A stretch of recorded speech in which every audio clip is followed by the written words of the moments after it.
Lamun lempang kudu inget aya batur di tukang.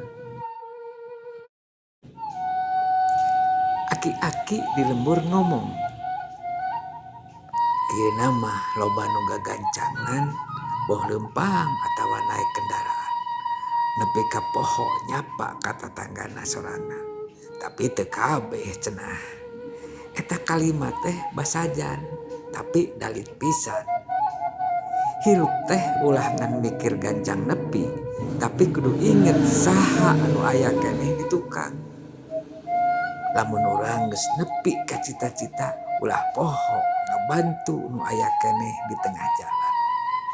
Kitu sababna di lembur aing kampung urang unggal lempang sok aya sapa jeung salam.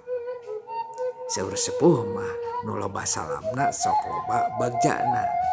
Cag